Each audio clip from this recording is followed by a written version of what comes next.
Halo teman-teman, kembali lagi dengan aku, Veronica Paskapurba, dengan NIM 4203-230030. Pada kesempatan kali ini, aku akan menjelaskan terkait menggambar diagram batang, diagram pastel, dan histogram dengan menggunakan kurva normal, tentunya juga dengan menggunakan SPSS. Sebelum kita jauh membahas ke SPSS, jadi apa itu diagram? Nah, diagram itu merupakan gambar atau grafik yang berisi keterangan dan menjelaskan sarana, prosedur, atau kegiatan yang biasa dijalankan suatu sistem. Nah, diagram juga dapat berarti gambaran atau sketsa yang menggunakan garis dan simbol untuk menerangkan atau memperlihatkan sesuatu.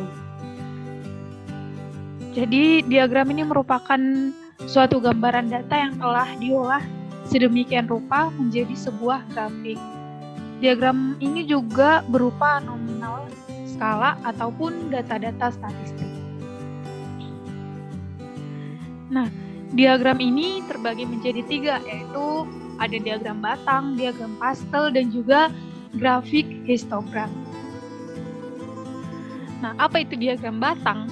Nah, diagram batang itu adalah suatu diagram dengan persegi panjang yang mewakili frekuensi dari suatu nilai data tertentu. Jadi, semakin besar frekuensi, maka semakin panjang pula persegi panjang yang mewakilinya. Diagram batang ini digunakan dalam penyajian data tunggal maupun berkelompok dan berguna juga untuk melihat tingkat fluktuasi dari suatu data. Jadi, data diagram batang ini terbagi menjadi 2 jenis, yaitu ada diagram batang tegak atau vertikal dan diagram batang mendatar atau horizontal. Jadi contoh diagram batang vertikal seperti ini, sesuai namanya gitu kan, tegak. Kemudian contoh diagram batang horizontal sesuai namanya juga, yaitu mendatar ke samping. Nah, selanjutnya kita masuk yang kedua, ada diagram pastel. Diagram pastel ini sama seperti diagram lingkaran. Itu diagram yang berbentuk lingkaran 3 dimensi. Jadi kalau diagram lingkaran kan biasanya dia 2 dimensi. Kalau kali ini 3 dimensi. Diagram pastel ini berisi data-data statistika.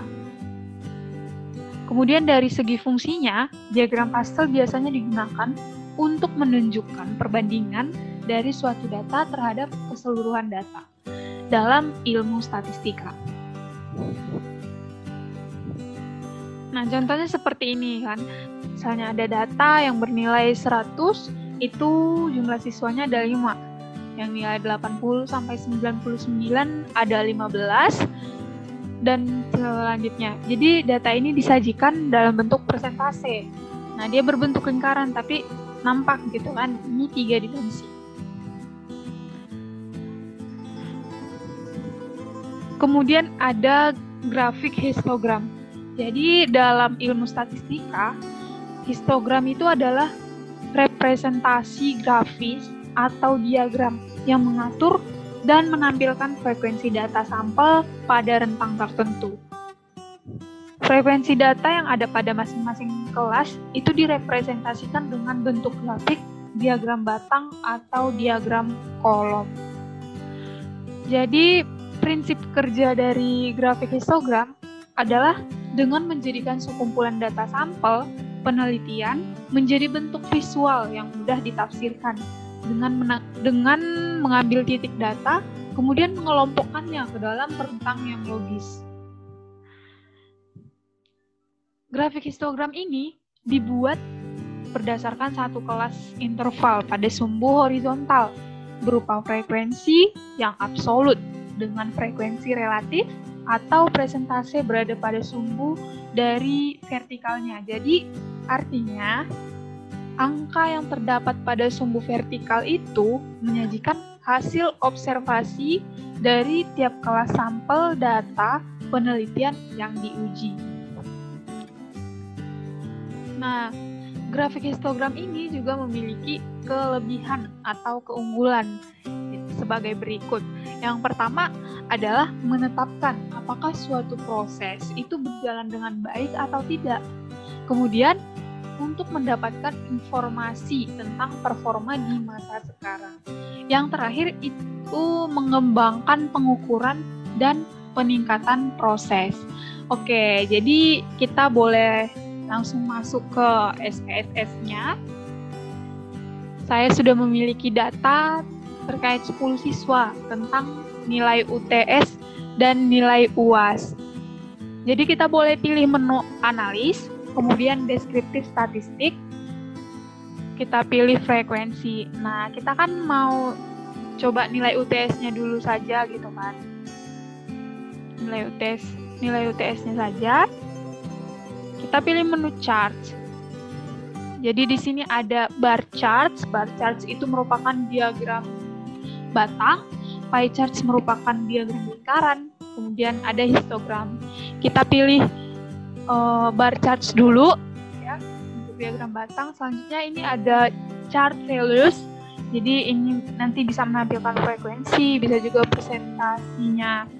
Kemudian kita pilih frekuensi aja. Continue. Oke. Nah, akan keluar di output seperti ini. Jadi terlihat datanya masing-masing siswa ya dari 10 yang bernilai 76 sampai 98, masing-masing ada 1 orang gitu. Kemudian kita coba buat diagram lingkaran atau diagram pie chart. Frekuensi, chart, pilih pie, continue, oke. Nah, dia akan berbentuk seperti ini kan. Jadi masing-masing ada 1 orang. Jadi presentasinya juga sama atau besar potongan-potongan lingkaran ini sama. Kemudian kita juga coba pilih buat histogram ya. Histogram, deskriptif statistik, frekuensi. Kita coba sama nilai UAS-nya. Chart, histogram, continue. Oke.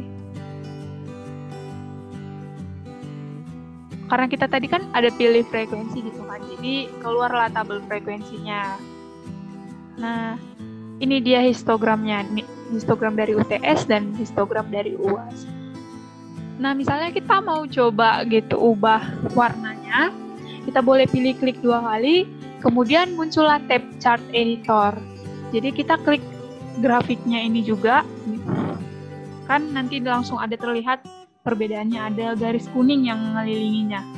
Kita pilih tab fill and border. Nah, kita boleh atur warnanya di sini. Misalnya warna merah marun ya. Kemudian pilih apply. Nah, dia berubah warnanya di sini. Jadi kita boleh langsung close saja. Ini juga kita chart editornya kita close. Nah, dia berubah jadi warna merah. Jadi sekian videoku kali ini. Sebelumnya aku mengucapkan terima kasih kepada dosen pembimbing yaitu Bapak Sudianto Manulang dan juga kepada asisten lab ya, kepada Bang Novan dan Kak Ratna atas bimbingannya. Dan tak lupa juga aku mengucapkan terima kasih kepada semua teman-teman yang sudah menyaksikan dan mendengarkannya. Aku mohon maaf apabila ada kekurangan atau kesalahan di dalam video ini. Sekian, semoga bermanfaat. Terima kasih.